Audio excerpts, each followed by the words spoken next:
दोस्तों नमस्कार, मैं आपका दोस्त डॉक्टर रविंद्र कुमार आप सभी का स्वागत करता हूं संतोष होम्यो केयर रुड़की के यूट्यूब चैनल में। दोस्तों आज एक आपको होम्योपैथिक मेडिसिन और उसके कम से कम 5 या 6 ऐसे लक्षण बताऊंगा जो कभी ना कभी किसी न किसी के जीवन में आते हैं और उनसे आदमी काफ़ी परेशान होता है उस वक्त और न जाने कितने डॉक्टरों को दिखाता है। तो अगर इस तरीके के सिम्टम कभी या इस तरीके के लक्षण कभी आप महसूस करें अपने जीवन में, खास करके फीमेल के लिए ये रेमेडी है, तो आप ये दवाई इस्तेमाल कर सकते हैं और अपनी समस्या का समाधान कर सकते हैं। दोस्तों प्रेगनेंसी हर फीमेल की लाइफ का एक हिस्सा है, जो कि एक ज़रूरी हिस्सा है ज़िंदगी का। उस दौरान अगर बहुत ज़्यादा उल्टी लगती हैं, प्रेगनेंसी के फर्स्ट ट्राइमेस्टर में अधिकतर फीमेल्स को ज़्यादा उल्टियाँ लगती हैं और सेकंड में और थर्ड में जाके धीरे धीरे कम हो जाती हैं।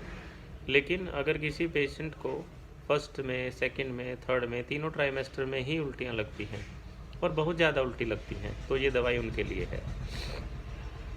खाना खाने को मन नहीं करता, खाना खाने को मन नहीं करता, जैसे खाना आता है उल्टी का मन होता है। कई बार ऐसा होता है कि कभी ये खा लिया, कभी वो खा लिया, यानी कि कभी कुछ खा लिया, कभी कुछ खा लिया, इस तरीके का चंचल मन होता है, जिसको हम फीकल एपेटाइट बोलते हैं। एक के बाद एक के बाद कुछ ना कुछ दूसरी चीज़ें खाने का मन करता है, लेकिन उल्टी हो जाती है। और इसमें खट्टा पानी आता है दोस्तों, खाने के तुरंत बाद ही मुंह का स्वाद कड़वा हो जाता है। आप अगर मीठा भी खाएंगे तो भी मुंह का स्वाद कड़वा हो जाता है। खास करके फीमेल कंप्लेंट करती हैं जब हमारे पास आती हैं, और खट्टा पानी मुंह में आता है बार बार, कुछ भी खाने को मन नहीं करता, थोड़ी इरिटेशन सी रहती है पेशेंट को, और हर वक्त ऐसे लगता है कि जैसे उल्टी का मन होगा, नोजिएटिंग फीलिंग रहती है पेशेंट को। अगर उल्टी भी नहीं होगी तो उल्टी का मन होगा।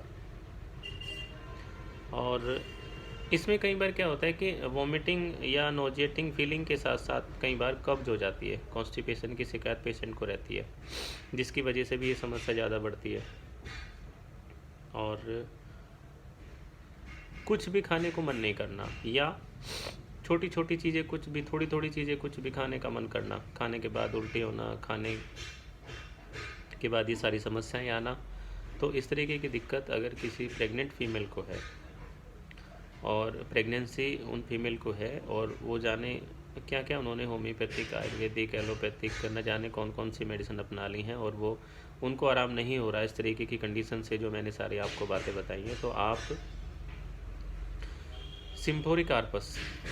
सिम्फोरी कार्पस रेसिमोसा 30 पोटेंसी की होम्योपैथिक मेडिसिन लेंगे और सुबह शाम 2-2 बूंद 1 चम्मच ताज़े पानी में उस फीमेल पेशेंट को देंगे जिसको ये सारी समस्याएं हैं। दवाई का नाम मैं फिर एक बार आपको बता देता हूँ, सिम्फोरी कार्पस रेसिमोसा 30 पोटेंसी की होम्योपैथिक मेडिसिन लेनी है। अगर आपको जर्मन मिल जाए तो बहुत अच्छी बात है, नहीं तो किसी भी कंपनी के जो आपके पास अवेलेबल है वो आप ले सकते हैं। धन्यवाद दोस्तों।